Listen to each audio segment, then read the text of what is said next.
Rapid high waters. I'm Tia Tran. Coming up next on WVU News, I'll tell you how creeks like the one behind me can be trouble when you're out on the road. Do you enjoy the nightlife? Well, I'm Rob Gillespie, and coming up this week on WVU News, I'll tell you ways that you can stay safe while enjoying the nightlife. I'm Victoria Licata, and coming up on WVU News, I'll tell you how Monongalia County schools will be handling snow days next year. Our award-winning newscast, WVU News, starts now.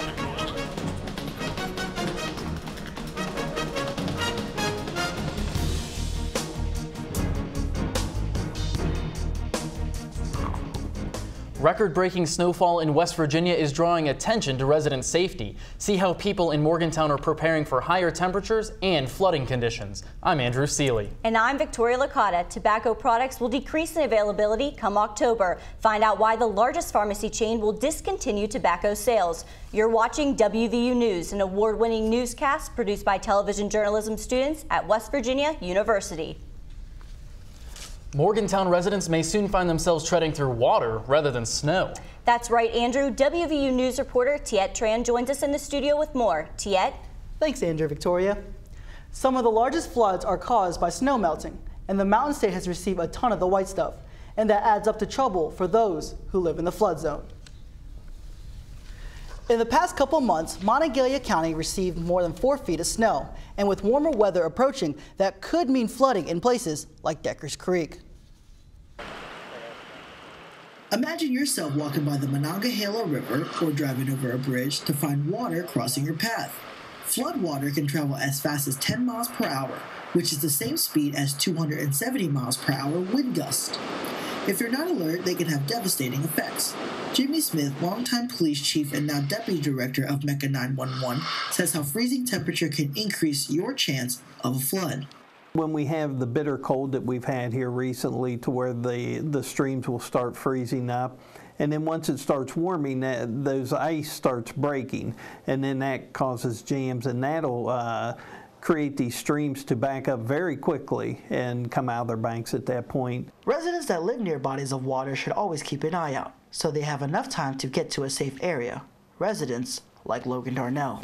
I always make sure that I come out here, especially with the snow the way it is and all the warnings we've been getting. I check the river every day, see if it's risen or fallen. Freezing temperature can also cause the Mon River to flood. The Locken Dam in Morgantown is a prime example of that. Now, due to the cold weather we're having, dams like the one right behind me can start building up with ice, and that means disaster for homeowners and businesses that live by the Mon River. Smith also advises residents to purchase flood insurance. Flood insurance costs an average of $400 a year and can cover up to $100,000 worth of damages. According to LiveScience.com, if you live in an area that is likely to flood, you should be prepared with an emergency kit. And if you're in a flood situation, you should pay close attention to the radio for emergency announcements. Thanks, Tiet. Snowfall, icy roads, and cold temperatures have made traveling in Morgantown difficult. It's been one of the worst winters Monongalia County has seen in recent history, and snow days have become a trend for many schools in West Virginia. I found out how state officials are changing the way your children make up canceled school days. This year already, the winter weather has caused Monongalia County schools to miss 13 days of classes, and this is causing major concern for some parents. Education has to be the most important thing, so missing these many days that we have so far has taken them out of their routine and has affected their retention ability, so I think they have to be made up. I'm absolutely for making sure that that's a priority. Coordinator of Student Support and Safe Schools, Adam Hinkins, says the county's schools are facing calendar restrictions. What we're limited to right now is a 43-week calendar, so there's certain days, certain times that we can and cannot go to school. After that 43rd week, we must get everything in by that 43rd week, or we cannot extend past that time. The National Weather Service says in the last 2 months, over 50% of the U.S. has been covered in snow, which has been keeping kids from learning inside the classroom. In order to keep kids in the classroom, Hinkins says the new calendar will allow all snow days to be made up, even if that means cutting into the students' summer. next year, whatever snow days we have, whatever school cancellations we have, we'll be able to make those days up and add those on at the end of the year. Parent Amber Solero says she wouldn't mind if the school year had to be extended. I think it's okay to push into the summer a little bit more, shrink the summer, and then possibly, preserve us the rest of the school year in that regard. The new calendar will take effect this August. The school calendar currently requires students to attend set makeup days. The new calendar will allow for more flexibility for counties to decide the best way to make up instructional days. Tobacco availability will decrease in Morgantown and the rest of the nation come October. The largest pharmacy chain, CVS, has made the decision to drop its sale of tobacco and will be the first major pharmacy chain to do so. All 4 CVS chain stores in Morgantown will be affected by the new principle. According to the company, it operates more than 7,000 chain stores nationwide. The corporation's title of the largest pharmacy in the U.S. is based on its total prescription revenue, but the decision will affect its full revenue. The halt in tobacco sales is expected to cost $1.5 billion. However, the cut is minimal to CVS's $125 billion annual income. The corporation says the ban will help promote itself as a leader in healthcare. WVU police have also been taking measures to increase the safety and well-being of students and residents in the Morgantown area. People who travel at night need to be more aware of the unexpected. A recent assault on campus is turning heads and causing fear. WVU reporter Rob Gillespie has more on how you can stay safe. The National Institute of Justice says a college with 10,000 students could experience as many as 350 rapes per year.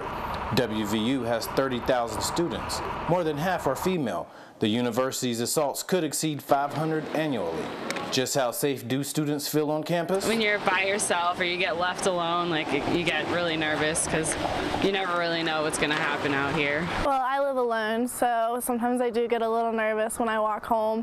Women are most vulnerable to rape during the first weeks of their freshman and sophomore years, but there are ways you can protect yourself. Alleys like this are dangerous at night, so officials say you should go in a group or a pair when traveling. This alone can prevent your chances of becoming a victim by as much as 90%.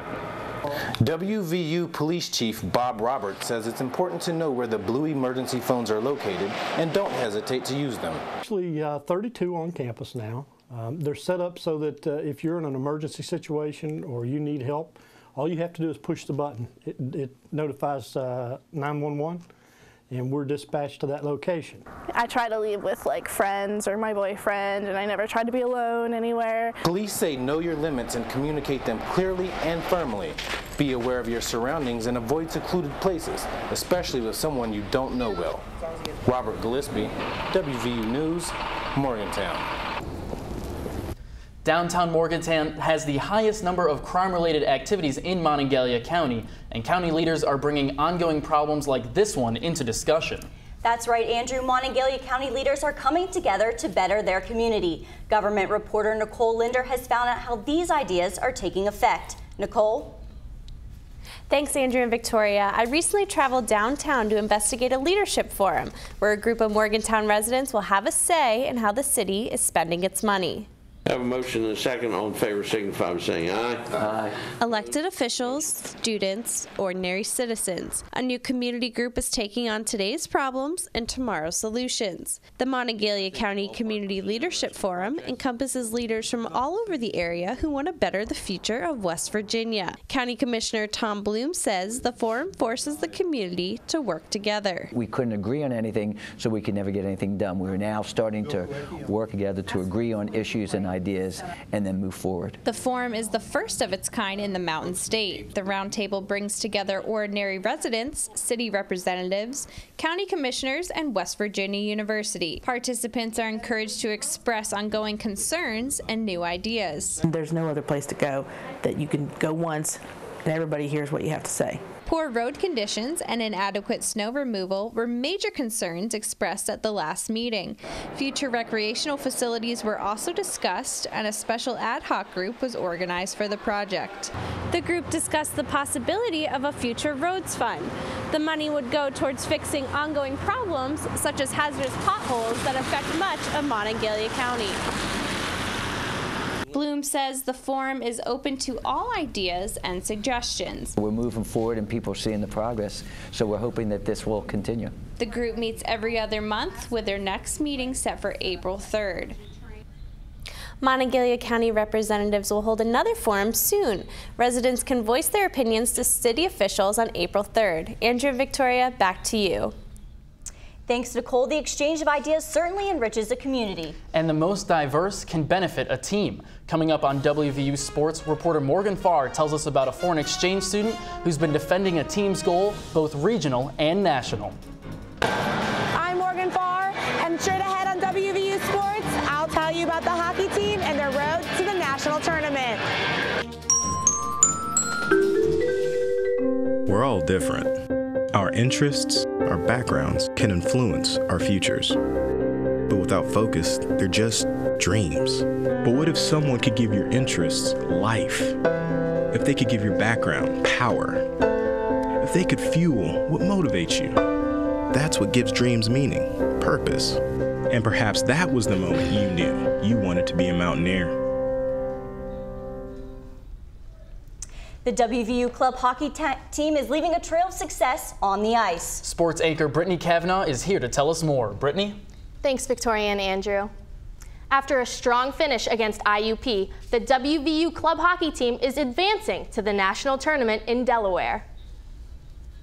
Foreign exchange student and team goalkeeper is a major support of the team, but he says his support comes from fans and teammates. They make his favorite sport more welcoming and competitive. Sports reporter Morgan Farr has more on his story. It all starts in the locker room, from lacing up skates to taping the stick. Canadian foreign exchange student and starting goalie Eric Schatzley's hometown is over 2,000 miles away and says Morgantown is his home away from home. I love the support and the pride of the Mountaineers. Everyone backs the WV, which I love, and that's something you really don't get in Canada. You really don't get a lot of it. Our college sporting events, for instance, don't get the turnout that they do down here. Even something such as hockey, which is like a primary sport in Canada. The Mountaineers are currently sitting right at 500 with a 15-15 record and are led by first-year head coach and Pittsburgh native Paul Tabai, who says goaltending is one of the toughest positions on the team. Eric's got a great open personality. He is a competitor, ultimate competitor, which that's the first thing you look for in a goaltender. He's a competitor. He never likes to give up goals. When he does, he gets pissed off. So he's the kind of guy that you want to build your team around. Starting goalie Eric Schatzley has played in 20 games this season for the Mountaineers, and he has stopped the puck from going between the pipes 444 times. I wouldn't trade it for anything in the world. It's just a phenomenal school. I've made friends here that'll last a lifetime. I feel like 1 year with these guys on the hockey team, I'm closer with them than I have ever been with anyone back home. I feel like I fit in here, and it's just the perfect place for me. The puck drops March 6th for the Mountaineers as they will compete in the CHMA National Tournament at the University of Delaware. Morgan Farr, WVU Sports, Morgantown. It all starts in. With over 50 teams in the division, WVU hockey is one of the 20 teams to qualify for nationals. Victoria and Andrew, back to you. Schatzley is definitely welcomed as a Mountaineer. He certainly is, Victoria, and it's great to see a foreign student become part of the WVU community. Well, that wraps it up for this week's edition of WVU News. Be sure to visit us online at our website. You can also watch any of our shows on YouTube. And don't forget to follow us on Twitter. Thanks for watching WVU News. We'll see you next time.